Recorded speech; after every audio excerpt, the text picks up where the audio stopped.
আপনার খাটের নিচে ভুলেও যদি এই কয়েকটা জিনিস থাকে, আপনার আয় উন্নতি কোনো দিন হবে না।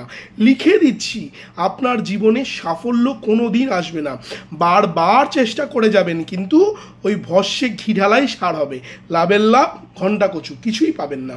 তাই বাড়িতে খাটের নিচে ভুলেও এই 3 জিনিস কখনোই রাখবেন না, তাহলেই ঘনিয়ে আসবে সমূহ বিপদ। বাড়ির বাস্তু যদি আপনার ঠিক না থাকে, বাড়ির বাস্তু যদি সঠিক না থাকে, আপনার জীবনে কিন্তু আপনি যতই পরিশ্রম করুন না কেন, সাকসেস কিন্তু আপনার জীবনে অধরাই থেকে যাবে। বাড়ির বাস্তুকে তাই সবসময় প্রপার রাখতে হবে। বাড়ির বাস্তু যদি ঠিক থাকে, আপনার জীবন হবে সুখময়, আপনার পরিবার থাকবে শান্তিতে, আপনার কর্মজীবনটাও কিন্তু সুন্দর হবে, অর্থনৈতিক পরিস্থিতিও কিন্তু আপনার ডেভেলপমেন্ট করবে।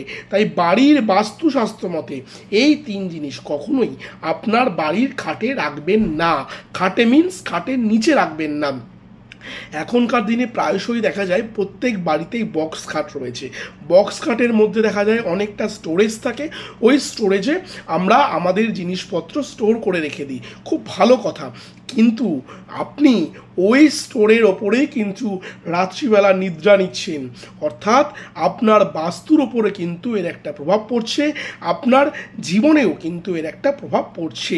তাই অনেকেই জানেন না, অনেকেই জানতে চান না বা মানতে চান না, বা ভুলবশত এই জিনিসগুলো কিন্তু অনেক সময় আমরা রেখে দিই। তো চলুন আজকে বলবো কোন 3 জিনিস ভুলেও বাড়িতে খাটের নিচে রাখবেন না। ফার্স্ট, লোহার কোনো জিনিস।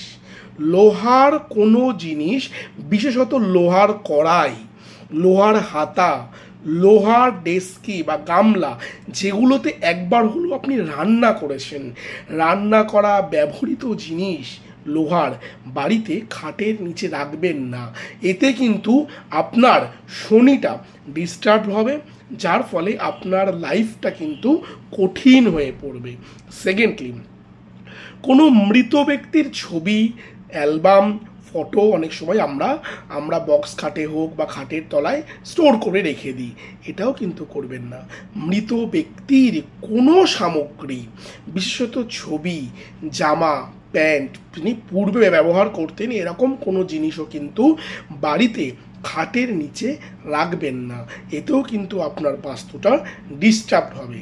থার্ড যেটা বলবো, বাড়িতে খাটের নিচে কখনোই আবর্জনা, ময়লা, ঝুল এগুলো জমতে দেবেন না। চেষ্টা করবেন সপ্তাহে অন্তত একটা দিন হলেও, যদি হাত না যায় লাঠি দিয়ে হোক, ঝুল ঝাড়ু দিয়ে হোক, খাটের নিচের ঝুলটা পরিষ্কার করবেন। না হলে কিন্তু আপনার বাস্তুর সাথে সাথে আপনার লাইফে নেগেটিভিটি অত্যন্ত দেখা দেবে। ভালো থাকুন, সুস্থ থাকুন, ভিডিওটা শেয়ার করবেন, কমেন্ট করে জানাবেন কে কোথা থেকে দেখছেন। আর যারা দীর্ঘদিন ধরে আর্থিক কষ্টের মধ্যে আছেন, মাত্র 2501 টাকার বিনিময়ে আজই বাড়িতে বসে ধারণ করে ফেলুন অষ্ট ধনলক্ষ্মী কবচ। তো ভালো থাকুন, সুস্থ থাকুন, জয় মা তারা, জয় গুরু বামদেব বাবা। দেখা হচ্ছে পরবর্তী এপিসোড।